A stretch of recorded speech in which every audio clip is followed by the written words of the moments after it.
Hello hi అండి అందరికీ. ముందుగా అయితే మనం కటింగ్ అయితే చూసాంగా. సో ఇప్పుడైతే స్టిచ్చింగ్ వీడియో అండి. ఫస్ట్ అయితే నేను పైపింగ్ థ్రెడ్ స్టిచ్ చేస్తున్నా చూడండి. థ్రెడ్ పక్కకే స్టిచ్ పడేలా చూడాలండి. మన చేతి వేళ్ళతోనే అడ్జస్ట్ చేసుకుంటూ స్టిచ్ చేసుకోవాలి. ఇంకా మెయిన్ క్లాత్ మీద రివర్స్గా పెట్టేసి అయితే థ్రెడ్ పక్కకే స్టిచ్ వచ్చేలా చూసుకోవాలి. ఈ వీడియోకి సంబంధించి మీకు ఏమైనా డౌట్స్ ఉంటే కామెంట్ సెక్షన్లో కామెంట్ అయితే చేయండి. ఇప్పుడైతే హ్యాండ్ కింది సైడ్ కూడా సేమ్ 1/2 ఇంచు లెంత్లో స్టిచ్ చేసుకోవాలి. కావాలంటే ఇక్కడ కూడా పైపింగ్ వేసుకోవచ్చండి. కాకపోతే నేనైతే అవసరం లేదని చెప్పేసి అయితే మామూలుగా స్టిచ్ చేస్తున్నా. ఇంకా ఎక్స్ట్రా ఉన్నదంతా కట్ చేసి ఇక్కడ వీ షేప్గా ఉంది కదా, ఇక్కడ వచ్చేసి చిన్న చిన్న టాకాలు ఇచ్చుకొని రివర్స్ తీసుకోవాలి. చేతితో నీట్గా అనుకుంటూ స్టిచ్ జాగ్రత్తగా వేసుకోవాలండి పైపింగ్ పక్కనే.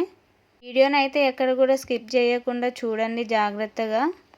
ఇంకా సైడ్ కూడా స్టిచ్ చేసుకోవాలండి. చూడండి ఒకసారి నేను ఎలా స్టిచ్ చేశానో. ఈ మోడల్కి వచ్చేసి ఇంకా మంచి లేస్ అటాచ్ చేస్తే చాలా బాగుంటుందని లుక్ అనేది. ఇక్కడైతే చిన్న జాయింటింగ్ అయితే పడింది. ఇప్పుడైతే పఫ్ కోసం కూడా మనం సేమ్ అలానే స్టిచ్ చేసుకోవాలి. చుట్టూ కూడా ఒక 1/2 ఇంచు లెంత్లో మొత్తం స్టిచ్ చేయాలండి. ఎక్స్ట్రా ఉన్నదంతా కట్ చేసి చిన్న చిన్న టాకాలు ఇచ్చి నీట్గా రివర్స్ అనేది చేసుకోవాలి. కావాలంటే డబల్ స్టిచ్ కూడా వేసుకోవచ్చండి, కాకపోతే పర్లేదు వేయకున్నా. ఇప్పుడైతే పఫ్ చుట్టూ కూడా స్టిచ్ చేసుకోవాలి. పఫ్ వచ్చేసి ఇంకా పెద్దగా కావాలంటే ఫస్ట్ మనం కటింగ్ చేసేటప్పుడే మార్క్ చేసి కట్ చేయాలండి. నేనైతే మీడియంగానే కటింగ్ చేశాను. అయితే చిన్న చిన్నగా కుర్చీ అనేది పెట్టుకోవాలండి.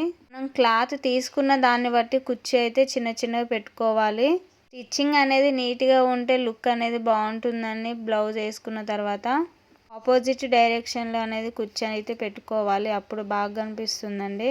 ఇంకా కంప్లీట్ అయిన తర్వాత మనం ముందు స్టిచ్ చేసి పెట్టుకున్న పీస్ తీసేసి దీని మీద పెట్టి జాయింట్ చేసుకోవాలండి. పక్క పిన్స్ అయితే మనం స్టిఫ్గా అయితే పెట్టుకోవాలి. వీ షేప్ కరెక్ట్గా వచ్చేలా చూసుకొని మరి పిన్స్ పెట్టి స్టిచ్ చేయాలండి పైపింగ్ పక్కనే.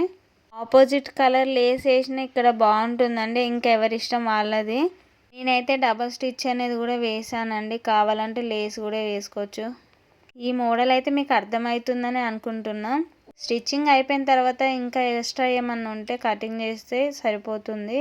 లోతు తీయాల్సిన అవసరం లేదండి ఈ మోడల్కి అయితే. మీకు ఈ వీడియో నచ్చినట్లయితే లైక్ అండ్ షేర్, సబ్స్క్రైబ్ చేయండి. Please support me.